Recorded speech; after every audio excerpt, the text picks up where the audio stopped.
All right, it says we live. All right, Shalom. Shalom. Want to start off by giving our praises to Yahweh, Bahasham, Yahweh Shai, Bahasham, Rahahakwadash. Double honors to the apostles and elders at Great Millstone. Peace and blessings to the Akim teaching about the Mind Wide Mott. That's in sincerity and truth. It's the Great Millstone Dallas branch. And me and the brother Adna, the Lord allowed us another opportunity to continue the series, getting into the history of the book of Judges. And we reached chapter 8. The last time we got together, we got into Gideon and the whittling down the soldiers Midian. to Yeah. 300. Mm-hmm. So that took place. Gideon was that judge. This the next couple chapters also go into how Israel would be delivered, go off, and then be delivered again, and then go off. So we got Gideon. We got Gideon's account in chapter 7. It's a continuation in the chapter 8, and of course you're gonna remember the theme that we've been seeing with Israel going off every time the once the judge passes away. So Mm-hmm. we go ahead and get to it. Gone. Yep. So, like the elder said, previous verse, we had a triumph of Israel over the Midianites, right? So this is a continuation of those events. This is Judges chapter 8, verse 1. It says, "And the men of Ephraim said unto him, Why hast thou served us thus, that thou calledest us not when thou wentest to fight with the Midianites? And they did chide with him sharply," meaning that whenever the tribes, I believe it was Manasseh was the main tribe, and there was a couple other tribes that basically Gideon had called. Ephraim, they kind of got the late, they kind of got the late notice because they went down, to the camp after Gideon had already pretty much put those Midianites to flight. So that's why Ephraim, the tribe of Ephraim, because when you go back to chapter 7, talks about it um, in verse 24, right? Which is after he put the Midianites to flight. You see, so he sent messengers throughout all Mount Ephraim, saying, "Come down against the Midianites and take them, take before them the waters, right, unto the Jordan River." Right. So after they did that, they were like, "Well, damn, you went up to war without us." You know what I'm saying? And they were getting on his case about it, right? So it says, "And he said unto them, What have I done now in comparison of you? It is not the gleaning of the grapes of Ephraim better than the vintage of Abiezer?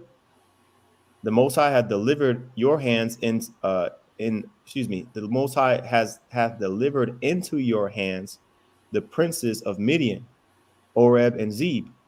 Right, because when you go back to chapter 7, right, you see that in verse 25 it says, "They took the two princes of the Midianites, Oreb and Zeb, and they slew Oreb and Zeb, and they brought their heads back to Israel." Right, so Gideon was like, "Shoot, y'all the ones that smote the head of the whole. Y'all smote the rulership. You know, I mean, we went to war, but I mean, y'all did more than us." Basically, what we was saying, right? And like the scriptures say, I'll get it real quick. Um, Soft answer turneth away wrath. It's Proverbs 15:1, right? It says, "A soft answer turneth away wrath, but grievous words stir up anger." You see, so he was wise enough to know. Like he pretty much, what's the word?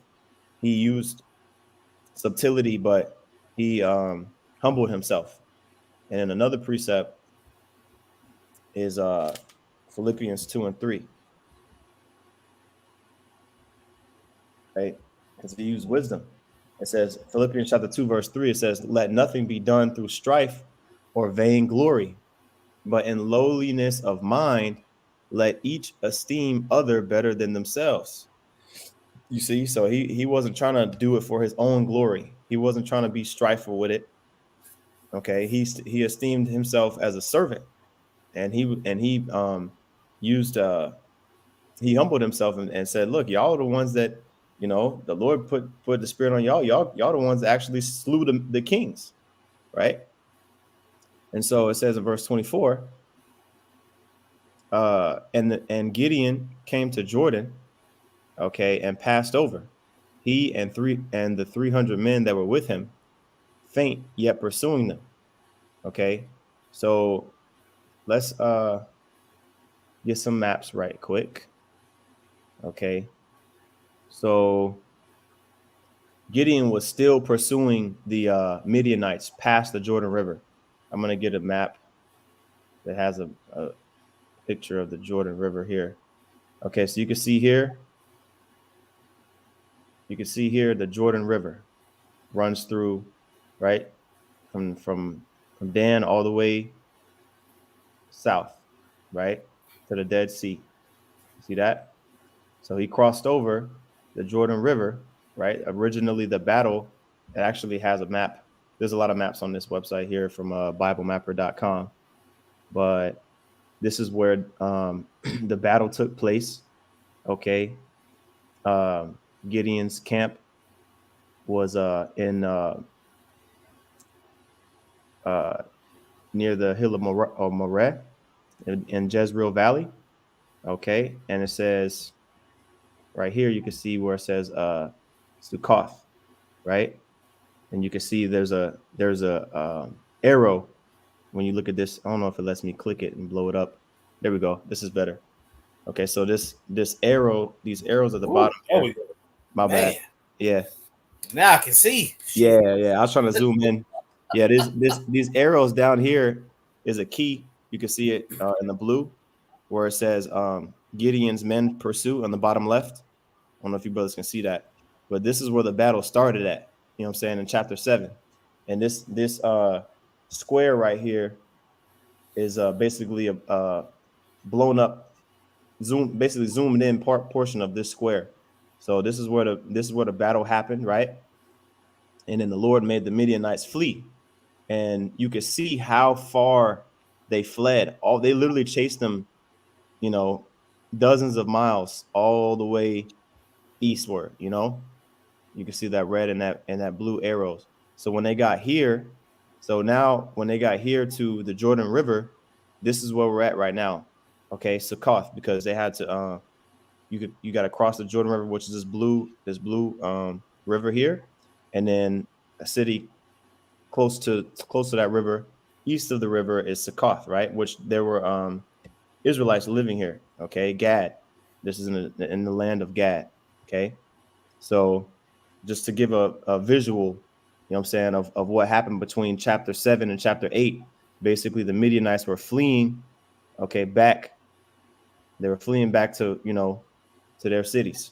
So, yeah, sorry, I didn't know I could blow it up. So let's go back here. All right, I'm going to read verse 4 again. It says, "And Gideon came to Jordan and passed over, he and the 300 men that were with him, faint yet pursuing them," meaning that they chased them, right? They chased them all the way across, the Jordan River. They crossed the Jordan River and they was still chasing them. And they came to this city, right? This Israelite city named Succoth, right? And basically Gideon asked them for some victuals, you know what I'm saying? Because they were tired, right? So it says in verse 8, "And he said unto the men of Succoth, Give, I pray you, loaves of bread unto the people that follow me, for they be faint, and I am pursuing after Zebah and Zalmunna, kings of Midian." Right? So they already had the heads of Oreb and Zeb, but there was multiple kings, right? And basically, Gideon was in that spirit of just, cutting the head off the snake, nipping it all off the bud, because if he didn't do it at that moment, they probably, would have gotten stronger, would maybe waited a year or some months, and then would have came back and attacked. So the spirit was on Gideon to really pursue the way that he was pursuing. So he just needed them to give him some food, right? So this is what Jake did. Okay, being stingy. It says, "And the princes of Succoth said, are the hands of Ziba and Zalmunna now in thine hand, that we should give bread unto thine army? Basically meaning like, where's the princes that you're talking about? You know what I'm saying? You saying you're gonna pursue them? You saying you're gonna go get them? Well, where they at? Basically, they were being niggas, man, because they didn't want to give up that, whatever it was. Probably just all they needed was some water and some bread. They were being stingy, right? But they were Israelites, so they weren't being brotherly. You see? So this is what Gideon said, and this is, remember, this the angel of the Lord came to Gideon and basically, uh, showed Gideon, hey, look, the Lord's dealing with you. You know what I'm saying? The Lord be with thee, thy mighty man of valor. That was in chapter 6, right? So that's that. They saying that to this man, a man of the Lord. So this is what Gideon said, and it says in verse 7. Therefore, when Yahweh Bashem Yahushai hath delivered Zebah and Zalmunna into mine hand, then I will tear your flesh with the thorns of the wilderness and with briars. You see, so he was like, all right, bet you, even though you're of my nation, of my nationality, and you don't want to help me, since that's the case, when I come back, when the Lord brings them into my hand, then I'm gonna come and chastise you. Is what I'm saying? It's the same. It's the same concept as now. You see, you got all these Israelites and all these Israelite groups, and the way they treat the prophets. You see, it's the same concept back then. You Mm-hmm. know, your people. You know your people at war. You can't not know. Mm-hmm. But at the end of the day, it's showing that separation, even amongst Israel. You Mm-hmm. got it. Go on. Yep. It says in verse 18, right? It said, I'm sorry, in verse 8, Judges 8 and verse 8 says, and he went up thence to Penuel and spake unto them likewise. Okay. And the men of Penuel answered him as the men of Succoth had answered him. So he's seeing all of these basically niggas, man. Like he's noticing that, okay, wow, the Lord's delivering Israel, but here it is. I'm trying to cut the head off the snake. And basically these dudes don't want to help. You see? So he went to another city, which is maybe like a couple miles down the way. You can see Penuel is more than likely somewhere east of Succoth, not too far away, right? And basically they answered him like the men of Succoth answered him, right? So same thing. And this is what we got to deal with, man, with our people. They don't want to listen. They don't want to submit to the authority of the Lord. You know what I'm saying? So it says, verse 9, and he spake also unto the men of Penuel, saying, when I come again in peace, I will break down this tower. Yeah. So even though it was an Israelite city, basically he was like, okay, y'all, it's some niggas in here too, in this city too. Because who don't want to help? It's like that, but that's the reason why the Lord split up Israel the way he did. And when you really go into these accounts, you really see, wow, like all these tribes that you see, all these different tribes, Asher, Naphtali, Manasseh, Gad, you know what I'm saying, Ephraim, Benjamin, like they were like separate. There's like they operated like, well, if it's not affecting our tribe directly, then we don't got nothing to do with it. You see?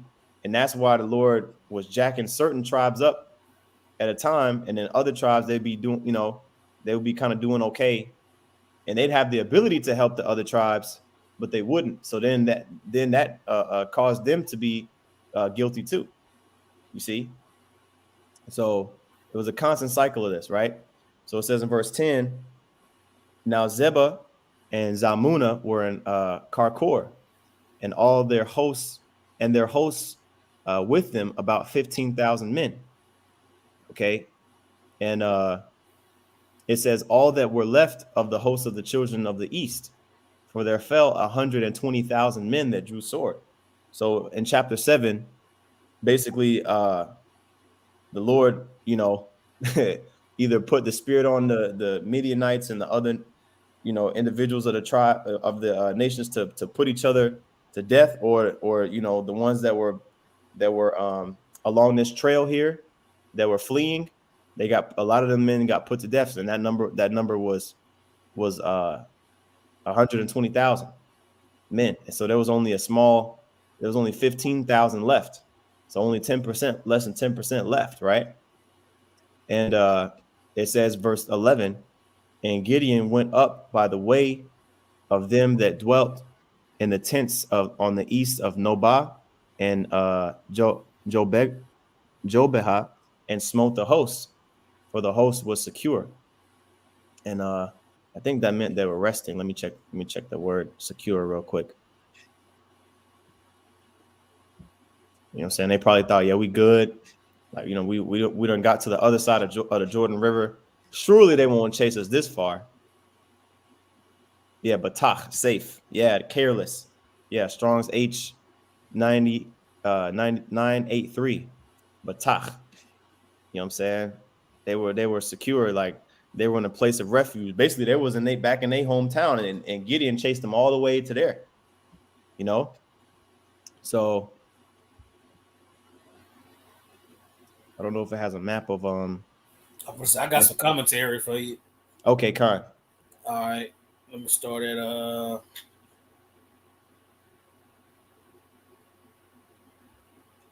right, I'm gonna start in the middle where Ephraim was like, man, y'all, we wanted to get some too.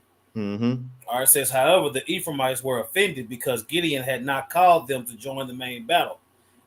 They calmed down when Gideon praised them by pointing out what a good job they had done. Whereas Gideon and his men had killed many of the ordinary Midianite soldiers, the Ephraimites had killed the two Midianite princes. The quality of Gideon's harvest could not compare with that of the Ephraimites' gleanings. As for Gideon himself, he would not rest till he had killed the enemy kings. Not Mm-hmm. only were they the Midianite leaders, but they had also killed Gideon's brothers. The leaders of certain cities east of Jordan doubted that Gideon would be successful, and he refused to give him needed supplies for his army. They feared that if they helped Gideon, the Midianites would later return and punish them. Gideon promised that if they would not help him, he would punish them. You know what I'm saying? The backup when you were saying that they didn't want to help. You know what I'm saying? Like, here it is, a man of the Lord. Y'all done heard about what Gideon's conquest is going through. You know what I'm saying? So to not want to help, you directly turning your back on the Lord, which is what our people don't understand when you fast forward to today. That when you turn your back on the prophets, you turning your back on the Lord. You see? And our people constantly do that. And then when they start getting whoopings, when they start getting hit upside their head, then they want to call on the Lord. So this is just another example of that. All right. It says, though greatly outnumbered, Gideon pursued the two kings and captured them. As he returned from battle, he punished the leaders of the Israelite cities who had refused to help. He himself then killed the kings who had killed his brothers. See, and it's a little bit more commentary, but I'm gonna let you get further down. Con. All right. So let's go back here to Judges 11. I'm sorry, 8 and let's see, in verse 11. Okay. So it says, I'll read verse 11. Yeah, it says, and Gideon went up by the way of them that dwelt in the tents on the east of Nobah and Jobahah, and smote the host, for the host was secure. And when Zebah and Zalmunna fled, he pursued after them. No, but think about this though. 300 men against 15,000. You would think that they would be at a disadvantage, because it said they only, quote unquote, only had 15,000 men. You see, so that shows you even just with those 300 men, the spirit that was on those men. Imagine that. You see, and that's coming back, man. That's gonna come back in a major way. You see, so I mean, it doesn't go into detail, but what put them to flight? The fact that they chased them down. Okay, and they attacked them. Verse 12. And when Zebah and Zalmunna fled, he pursued after them and took the two kings of Midian, Zebah and Zalmunna, and discomfited all the hosts. You see?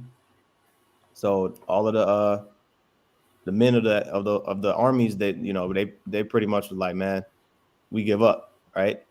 So verse 13, it says, and Gideon the son of Joash returned from battle before the sun was up, and caught a young man of the men of Succoth, and inquired of him, and he described unto him the princes of Succoth, even the elders thereof, even 70 men. So there were 77 elders, princes, right, of the city of Succoth, because remember, he was returning back. Where's my trusty map?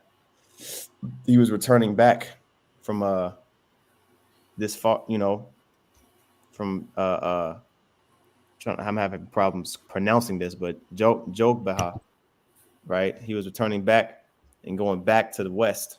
He was coming back from the east and going back west, which you could see probably about like maybe 15 miles back, right?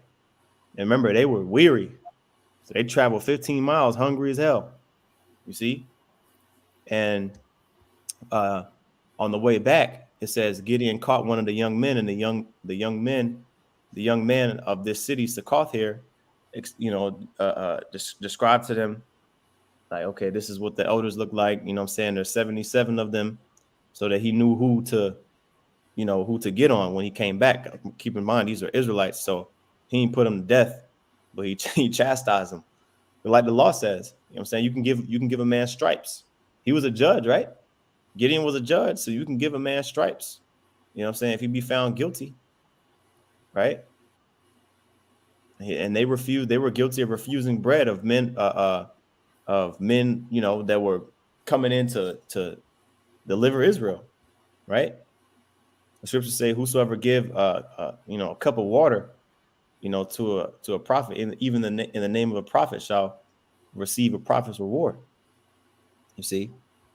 So it says, verse 15, and he came unto the men of Succoth and said, behold, Zebah and Zalmunna, with whom ye did upbraid me, saying, are the hands of Zebah and Zalmunna now in thine hand, that we should give bread unto thy men that are weary? You see? So now they were looking crazy. Now the men of Succoth were looking crazy. You know what I'm saying? Oh, so it's a Fisher turn Hunter situation. Mm-hmm. You know what I'm Yep. saying? When Gideon was fishing for the men and the supplies, they didn't want to give them none. Nice time for them to get hunted because they didn't help. Mm-hmm. So all those that turned you back on the plow, you got all these dudes that can't wait to turn over the prophets to the enemy. All that fall in the same category, man. You got it. Con. All right, this is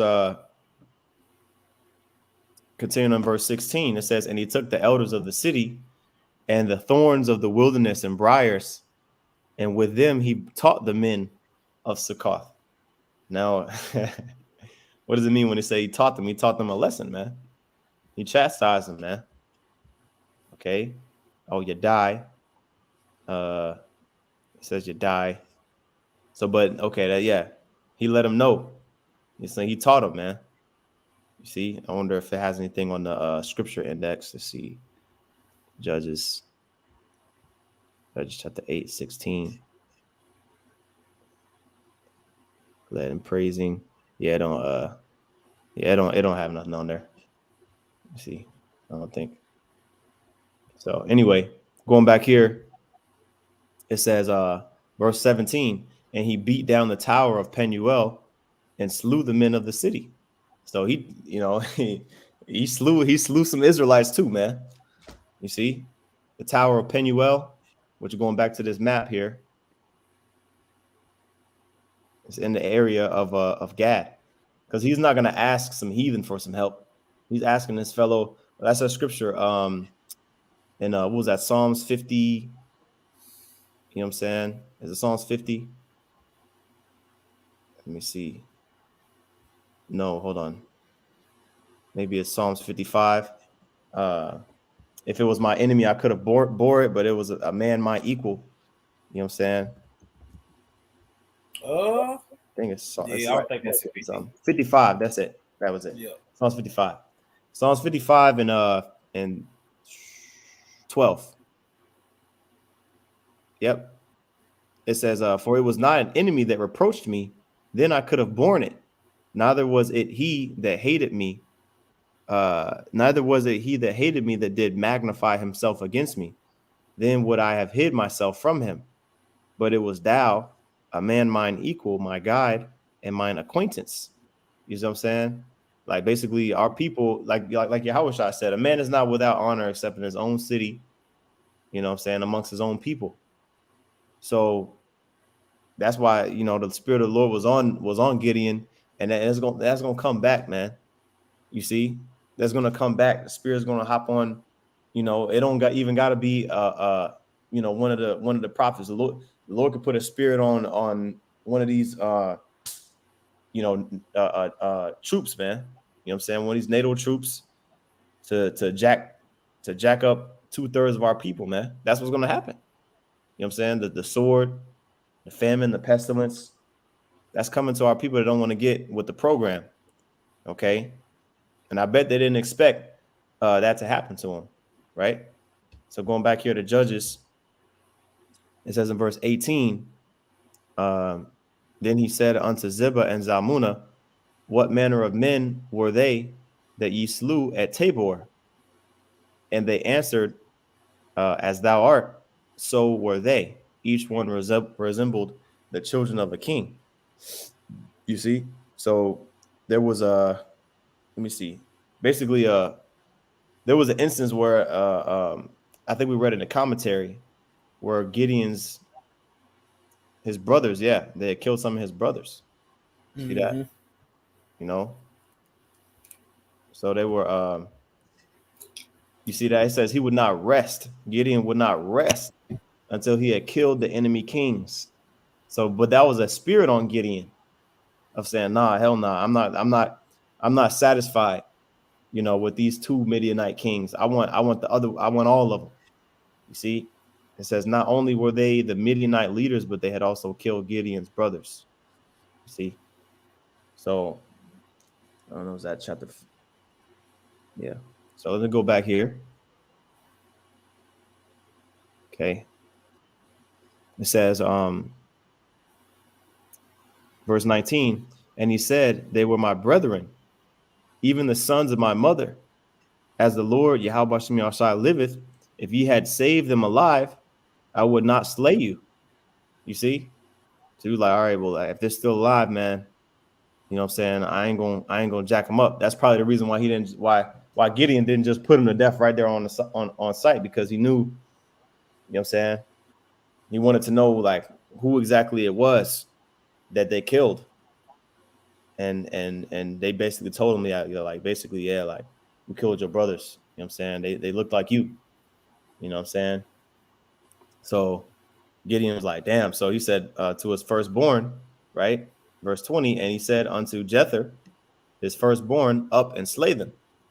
But the youth drew not his sword, for he feared, because he was yet a youth.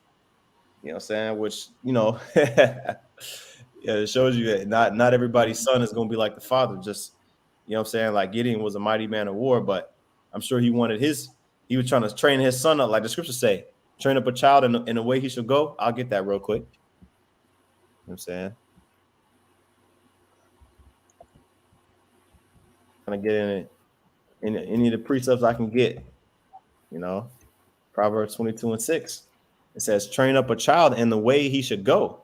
And when he is old, he will not depart from it. You see, so Gideon wanted his son to be what? Like him. Right? Rightfully so. Gideon wanted his son to know, like, yo, no, these are the enemies. We're not getting along with these dudes. You know what I'm saying? Gideon wasn't with the go along to get along a group of individuals, right? So he was teaching his son, like, yeah, you know what I'm saying? I'm gonna start teaching you how you treat these heathen, right? But it says he was scared. He was still young. Could have been, 12 years old, 14, what I'm saying? However old, right?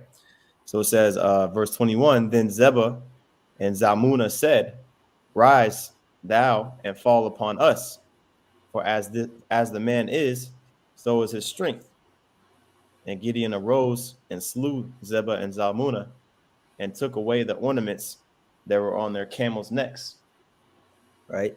So he took matters into his own hands. Now, I want to get this precept real quick because this instance here in Judges 8 is referenced in I had it pulled up. Psalms 83. Okay. Uh you could really start at verse 5, right? Because this is basically what was happening when you read chapter 6. The it wasn't just the Midianites, it was the princes of the east, a couple other nations. They had all kind of came together, you know what I'm saying, and overtook Israel, right? So Psalms 83 and verse 5, and then I'm going to drop down to verse 11. It says, for they have consulted together with one consent.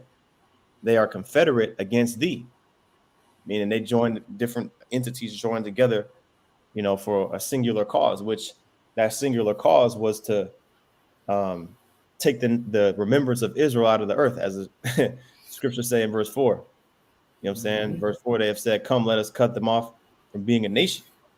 So that's what the heathen, that's the type of time in the heathen on. But then Jake doesn't want to be, they don't want to retaliate. Our people want to just say, okay, well, we're just gonna, we're just gonna be Go nice. along to get along. Yeah, we're just gonna be nice. We're gonna play along. Hopefully they stop killing us. Nah, man, the Lord ain't dealing with that, right? So it says in verse 11, and it gives all these examples, right? But we're gonna drop down to verse 11, right?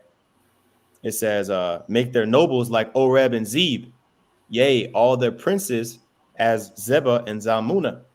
Now, this is a song of Asaph, which is during the time of King David. All right, this history that we're going over, that was the history of the day. It was it wasn't no Declaration of Independence and Martin Luther King and Emancipation Proclamation. Nah, it was the history of Israel. So these accounts, the names of these kings, all right, that had us in captivity, that the Lord put the spirit on, Gideon to overthrow, they were remembered, and this was a prayer, like, Lord, make their nobles, make the nobles of these other nations, because it wasn't just it, what I'm saying, like it mentions, look, Edom, Ishmael, Moab, Ammon, Amalek, Philistines. You see, it mentions these other nations, Midianites too, right? It says, make their nobles as Oreb and Zeb, right? Oreb and Zeb got their heads cut off. Zebah and Zalmunna got hacked to pieces by Gideon. You see, it says, who said, let us take to ourselves the houses of the Most High in possession. So, man, come on, bro, come on, man. How can you not? Have that same energy towards these nations, man? Like the scriptures talk about. Okay, it says, make, oh my power, make them like a wheel, as the stubble before the wind. You know what I'm saying? Stubble meaning the chaff that you burn up. You know what I'm saying? That blows away in the wind. It says, as the fire burneth a wood, and as a flame setteth the mountains on fire, so persecute them with thy tempest. I wonder what that tempest is. Man. You see? Those beams, man, those right aiming thunderbolts, man. Okay? From the chariots. Gonna be blasting these other nations. Just like how they did when the Lord had us basically entering into the land during the time of Joshua. Right? It says, and make them afraid with thy storm. You see? So that's exactly that's exactly what's coming, man. Okay, that's exactly what's coming. But these names were mentioned in Psalms 83. I know it's a popular chapter, it's a popular psalm, so I wanted to bring that out. So continuing on in Judges 8, verse 22. Then the men of Israel said unto Gideon, rule thou over us, both thou and thy son, and thy son's son also, for thou hast delivered us from the hand of Midian. So then, people, they changed their hearts, right? And this is the In the day of power, in the day of thy power, thou shalt be willing. mm-hmm. You see, and you see these different, you see all these different precepts come together in past, present, and future scriptures. You know what I'm saying? Mm-hmm. So, hey, those that's willing to help, hey, the Lord dealing with. That's why you got the 144,000, 12,000 from each tribe. You got the innumerable multitude of all the nations that they've been scattered amongst. You see? But in order for that to play out, all these different things got to happen. We got to go into captivity. We got to get our ass beat until we can't take it no more. And then we got to call on the Lord. And then in turn, because he said so, he's going to send a prophet. He's going to send a judge. And then it's going to go from there. Mm-hmm. And this time, Lord willing, this is the last time he going to set up some judges and set up a deliverance. And then we go off shortly after. Mm-hmm. When Yahweh says Yahweh shot back to deliver the elect of the nation of Israel, from that point moving forward, we're not gonna have a time where the whole nation go off and all that. Now once New Jerusalem come out of them chariots, then we're gonna have rebels to purge. But as far as Israel as a whole going into slavery under another nation due to our disobedience, Yahweh shall conquer that by his sacrifice. You got it. Khan, yep, that's beautiful. Yep, it says, continuing on in Judges 8 and 22. Then the men of Israel said unto Gideon, rule thou over us, both thou and thy son's son also, for thou hast delivered us from the hand of Midian. So even before the time of 1 Samuel, right, which kind of showed the ushering in of that first, king, Saul, Israel was already like in the spirit of, you could be a king over us, right? But this is Gideon's response. It says, and Gideon said unto them, I will not rule over you, neither shall my son rule over you. For the Lord, Yahweh Shai, shall rule over you. Boom. I was waiting on that. You see, Israel always worshiped the creator of the creature more than the creator. You see, they say, okay, well, Gideon, well, since you delivered us, then you can rule over us. And he's like, nah, man, damn, y'all still don't get it? Right. The Lord delivered you, man. Like, come on now. Come on. Which is an indicator that as soon as Gideon died, they're going to disobey his sons. You see how they just leave the Lord out of the equation? Kind. But the judge never does.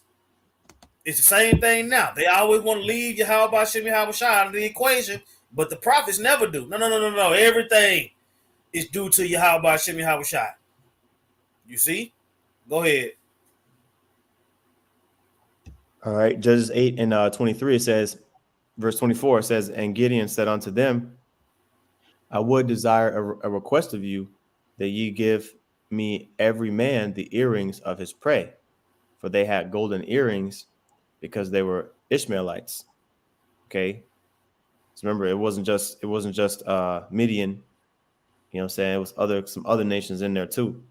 Right. So the Ishmaelites had them earrings. Okay, and they answered, verse 25, we will willingly give them. And they spread a garment and did cast therein every man the earrings of his prey. And the weight of the golden earrings that he requested was 1,700 shekels of gold, beside the ornaments and collars and purple raiment that was on the kings of Midian, and beside the chains that were about the camels' necks. So let me get verse 26 in the NLT to get an estimation of that weight. Let's see. Damn, 43 pounds. Man. 43 pounds. Somebody can put in the chat how much how much is 43 pounds of gold worth in US dollars today? You know what I'm saying? And it said that's not even including the royal ornaments, probably had different stone see pendants, you know what I'm saying? Precious stones. See, they had Jake B getting them diamond necklaces now. They had that going back in the ancient world, man. Ornaments, Yep. royal ornaments, you know what I'm saying, and pendants and stuff, you know. And Esau got Jake thinking that that's like the pinnacle of reality, but it's in our nature to wear like, gold ornaments and, different things like that, you know what I'm saying? But Esau don't be That's what I'm wearing. saying. They also they that's what I'm think about that. The soldiers was balling. Yeah. You Con. that's what I said. You fighting in this type of stuff. Mm-hmm. You fighting in gold and precious stones and all that. You fighting in that. Mm-hmm. Man. Yep. Con. Hey, just like in Exodus, you know what I'm saying? The day of the Passover. You know what I'm saying? All the Egyptians, they just gave the Lord put his spirit on them, just give them all their stuff. Because they were like, oh shit, Man. man. You know what I'm saying? Like, okay, all of our firstborns dead, all these crazy plagues, all these apparitions. They were like, shit, just take it. You know what I'm saying? Just take everything, take it. So, that's how it's gonna be in that day, man. Right? So verse 27, it says, Gideon made a sacred ephod, and this is still in the NLT, and I'll switch back in a little bit, but it says Gideon made a sacred ephod from the gold and put it in Oprah, which is his hometown, as it says here. But soon all the Israelites prostituted themselves by worshiping it, and it became a trap for Gideon and his family. Yeah, so it was like that. What was that staff or that staff that Moses had made with the snake? You know what Oh I'm yeah. saying? That became a idol too. So Jake loves idol worship, basically. You know what I'm saying? They can't see the spirituality of what's going on. You know, that shows you that our people are in that herd. They've always been in that herd mentality. Even today, when you look at people today, they idolize these people on Instagram, literally worship him. They worship money. You know what I'm saying? They worship these celebrities, and they don't pay attention to what the Lord's doing in the earth. They didn't pay attention back then. They don't pay attention now. They're stiff necked, man. That's why the Lord said they got iron sinews for necks. Meaning you can't, you're so hard headed, so stiff necked, you can't be led in no direction. You just like a statue of iron, you know. So it says in verse 28, and I'll go back to King James on this. Judges 8 and 28. It says, thus was Midian subdued before the children of Israel, so that they lifted up their heads no more. Yeah. And that was because of Gideon, by the way, and his persistence of getting those other two kings out the way, that the Midianites were subdued. Okay, it says, and the country was in quietness 40 years in the days of Gideon. See that? A complete generation. See? And it says in verse 29, and Jerubbaal, the son of Joash, went and dwelt in his own house, which Jerubbaal is Gideon. Jerubbaal is his nickname. You know what I'm saying? But Baal pleaded against him. Right? It says, and Gideon had 60. Hold on. Let me read this again. Judges 8 and 30. And Gideon had 70 sons of his body begotten, for he had many 70 sons. wives. 70 sons. Yeah. How you gonna That's get what I'm that out saying. of one? Now is he wicked? Is Right. Gideon wicked for having 70 sons and multiple wives? Seemed like the Lord used him to deliver Israel from a messed up situation. Are you Gideon? You not King David. You not Gideon. Yep, that's right. And to an extent, you're right, because that is reserved for a man with that type of substance. Mm-hmm. You Mm-hmm. see, but that don't mean that it's not right for a man of low substance to not have it. Mm-hmm. Yeah, but the It's thing not. is, It's not about the whole. It's not about the multiple wives. Mm-hmm. It's about furthering the house. You see, you would think that with Gideon having 70 sons, that we wouldn't need another judge after him, now would we? Right. But it's all about multiplication. It's all about multiplication, and then it's gonna be subtraction, and then there's gonna be some more addition. Mm-hmm. Gone. Well, I'll say the most highest thoughts are not our thoughts, man. So for a woman to try to make it look like the Lord don't know what He's doing, then it is what it is. Mm-hmm. But it also talks about what righteous women do. So it's got what a righteous man would do and what righteous women would do. It's got what wicked men and wicked women gonna do. It's all in here. You see? That's right. But yeah, that's what I'm saying. I would say the Lord tends to want to increase a man that's a man of his own heart. You see? Gideon had 70 sons. And from us looking, you would think out of 70 sons, at least one of them gonna be good. Right. Yeah, come on. Now Baratazar, right? You know what I'm saying? Which when you read the next chapter. Oh, it's my bad. You got it, Zaquan. No. I was done. Yeah, Con. When you read the next chapter, you see that most of them was just niggas, man. You know what I'm saying? Mm-hmm. But anyway, see here. All right, this is going back here to Judges 8 and 31. All right, it says, and his concubine that was in Shechem, she also bare him a son. Oh, a concubine. You see what I'm saying? Concubine, right? So we're gonna have wives, and then we're gonna have concubines, man, which they may be of other nations. You see what I'm saying? Right? It says she also bare him a son, whose name he called Abimelech. Okay, which I'm just kind of curious what that name means. Abaya Malak. My father is a king. Yeah. Yeah, this one is, this is accurate as a spirit. Sean's age 40. Abba, because Abba means father. Yah at the end of the word makes it possessive. So it'd be father my or my father, and then Malak is king. You know what I'm saying? That's a dope ass name. I ain't gonna lie. Too bad it turned out to be a nigga though. But anyway, verse 32, it says, and Gideon, the son of. Here they go with this buffer. Oh, it's buffering? Is it buffering? So here they go with this buffer. Okay, now I can see everything again. Okay, yeah. Oh, okay, hold on. A brother put on the comment board. Okay, a brother put on the comment board. 43 pounds of gold is worth $2.2 million. Another one is almost $2.5 million. So over $1 million worth of, you know what I'm saying, worth of gold from them earrings, back from a couple verses ago.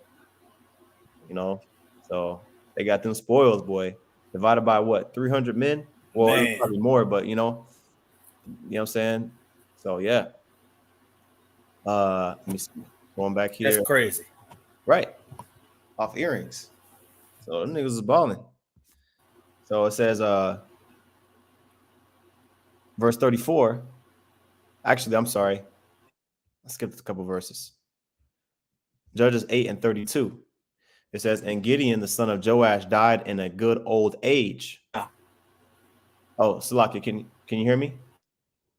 Is it my connection? Can you hear me, Zaquan? Okay, I can hear you. You choppy, but I can hear you. Okay, because I mean, I got good connection. You know what I'm saying?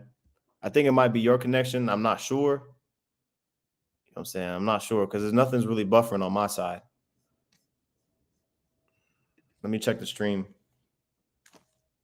Make sure I'm not tripping. Let's see. Make sure. Choppy. Oh, Salaki, can you hear me? Yeah. So it's seeming like the stream's good on my side. So I'm gonna just keep going. You know what I'm saying? I'm gonna just keep going. All right. And if you brothers can hear me, just put a con in the chat. You know what I'm saying? If brothers can hear. All right.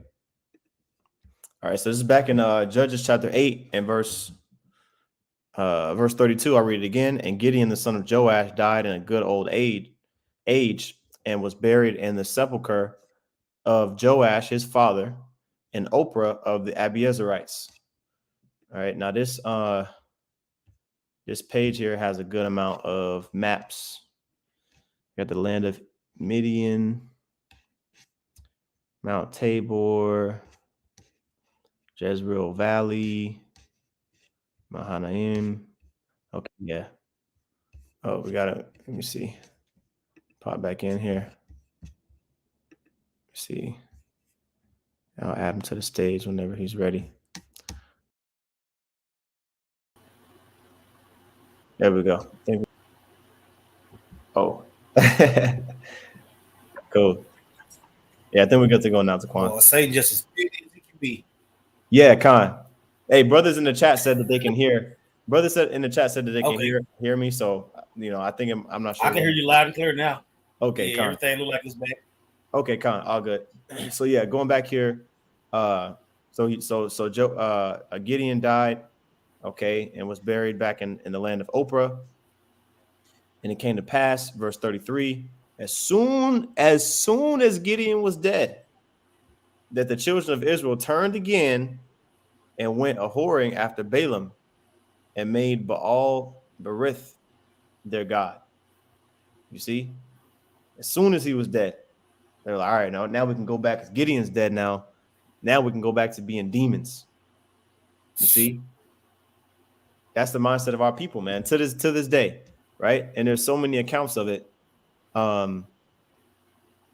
When you read this here in Psalm 78, verse 10, it says, they kept not the covenant of the Most High and refused to walk in his law. They forget his works and his wonders that he had showed them.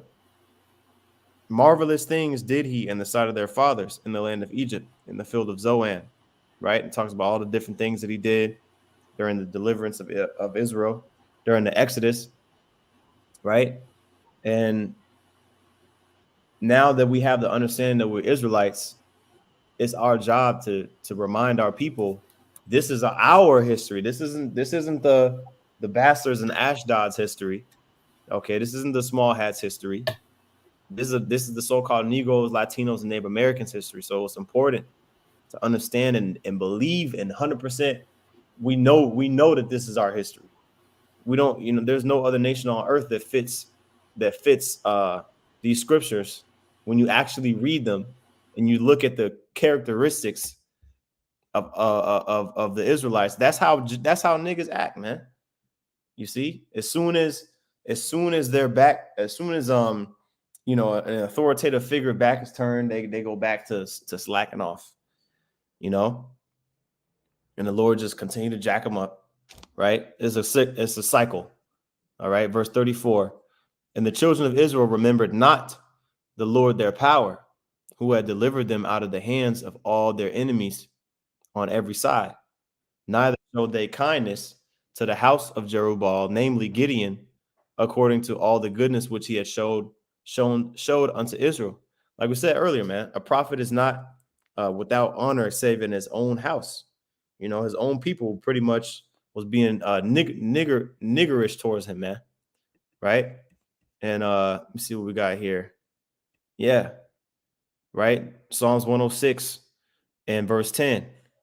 Right? And he saved them, talking about our people, right? We could really start up. You know what I'm saying? Man, you know what? Damn, this is good right here. Psalms 106 and 7. Let me make sure. Still good. Okay. All right. Psalms 106 and 7. It says, our fathers understood not thy wonders in Egypt. They remembered not the multitude of thy mercies, but provoked him at the sea, even at the Red Sea. Yeah, because they was acting like they was asking Moses, dang, Moses, you brought us out here to the Red Sea just for the Egyptians to put us to death. Because the Egyptians went back, Pharaoh and the Egyptians, they went and they chased after him. You see what I'm saying? You want me to? I can add you. I'm not sure if you wanted me to add you to the stage, Jaquan, but I just added you to the stage to the thing there, right? So continue on here. It Hey, says, can you hear me y'all now? Con, I can hear you now. Yeah, I can hear you. I don't know if it's a lag, but I can hear you. Okay, Con, that's what's up. It's like I'm backstage, but not in the show. Yeah, no, you on now. I added you to the stage. You brothers can hear you. It's just a little bit of a lag, Oh, okay. maybe like a 1.5, 2 second delay. But I can hear you though. I don't know what's going on with that, man. But we almost done anyway. You know what I'm saying? I'm gonna finish these last couple precepts. Okay. Verse 8, it says, nevertheless, he saved them, talking about the Israelites. The Most High saved Israel for his name's sake, okay, that he might make his mighty power to be known. He rebuked the Red Sea also, and it was dried up. So, he split the Red Sea, right? Uh, right? It says, so he led them through the depths as through the wilderness. Now, points in verse 13, right? Right. Oh yeah. Oh well. Do you know what? I might as well just keep reading here. It says, and he saved them from the hand of him that hated them. Let's check here. Let me add you in here again. Hopefully everything good. Uh, back in Psalms 106, right, and 10, and he saved them from the hand of him that hated them. Right. Say the Lord saved Israel from the hands of the Egyptians and redeemed them, redeemed the Israelites from the hand of the enemy, which at that time was the Egyptians, referring to again the Exodus, right? And it says, and the waters covered their enemies, that there was not one of them left. It says in verse 12, then believed they his words and sang his praise. See, they didn't Israel didn't believe in the Lord beforehand. The Lord, man, if if deliverance from the land of Egypt required faith at that time, I mean, okay, like there was like a little bit of faith, with the Passover, putting the blood, you know what I'm saying? Moses told them to do it and they obeyed, you know what I'm saying? But man, Jake was scoffing, boy, at any potential moment that they possibly could. Anytime they felt a little bit uncomfortable, you know what I'm saying? They started chiding towards Moses, right? So it says in verse 13, they soon forgot his works. They waited not for his counsel, but lusted exceedingly in the wilderness and tempted the Most High in the desert, right? So, but this point here is in verse 13. They soon forgot the Lord's works. As soon as uh where it say Gideon. Gideon, yeah, as soon as he was dead, right? As soon as he was dead, man, Israel turned and went a whoring after the other gods. You see? And that's our people, man. That's how they get down.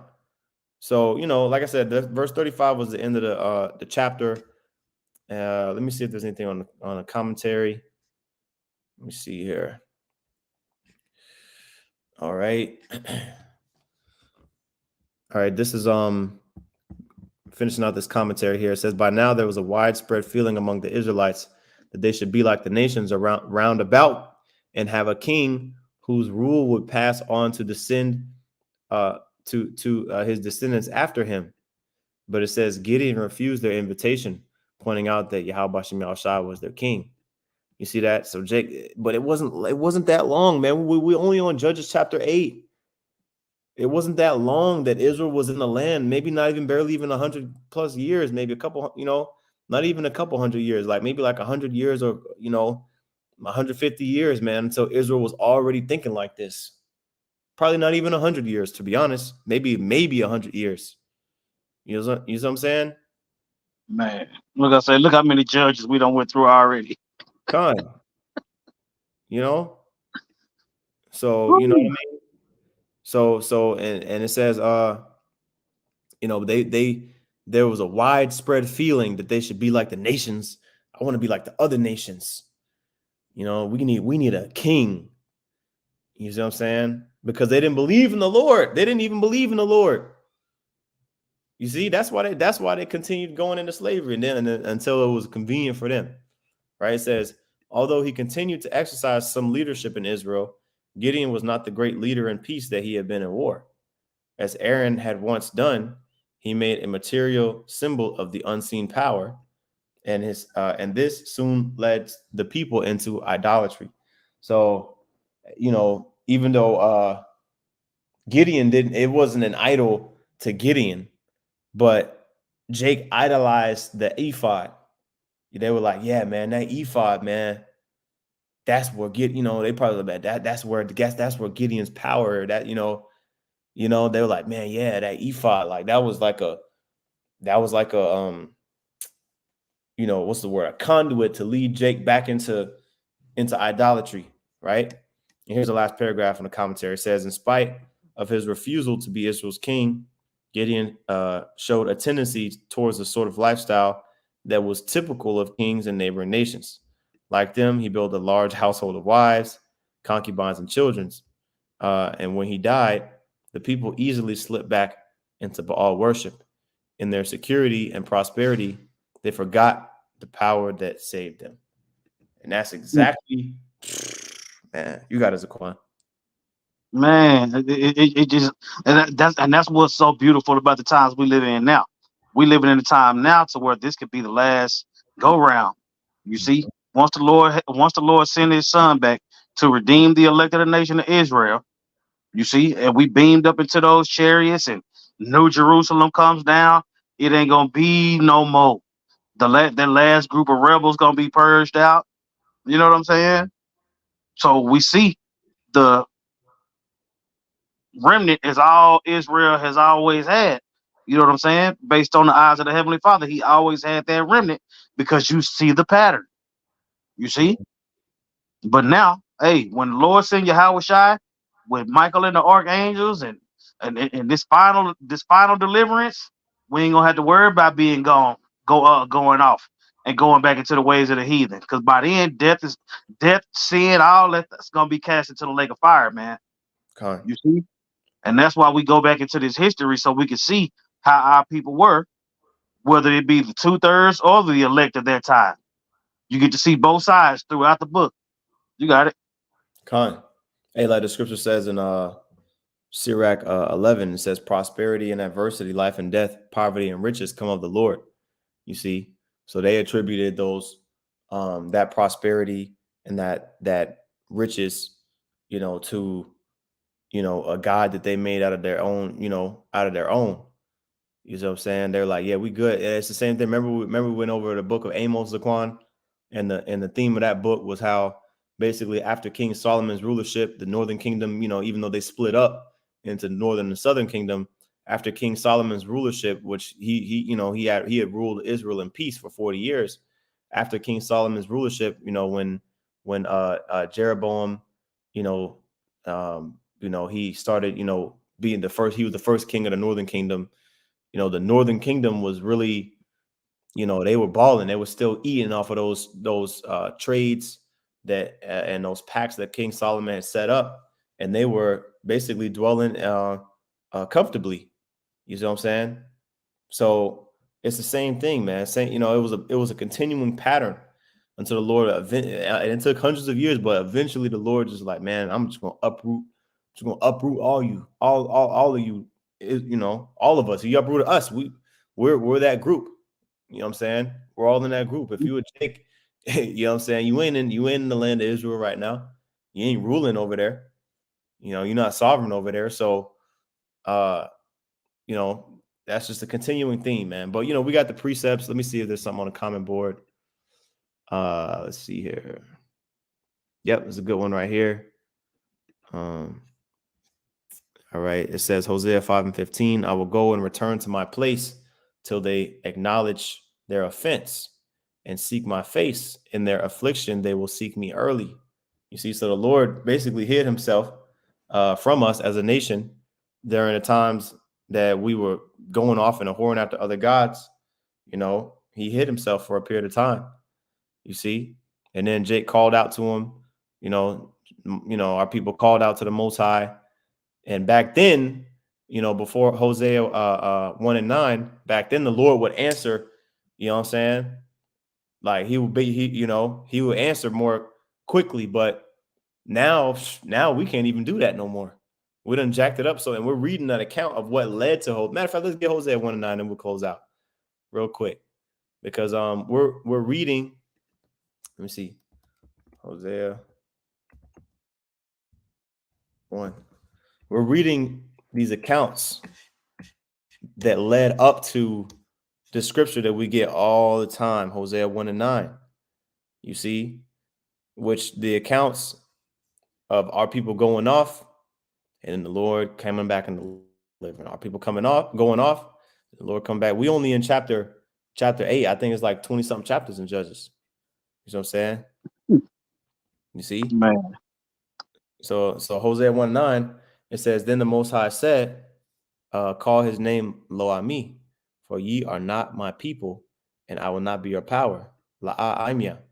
That's what Lo Ami, the real way to say this word here. La'a Imya. La'a, which is not, and then Imya is people. Or my people. Yeah, my people. You know what I'm saying? So, and that's the thing. This haven't changed, man. Yahweh Shai is the only way back to the Most High. So if you're not focusing on Yahweh Bashem Yahweh Shai, man, in these times, He ain't focusing on you. Khan.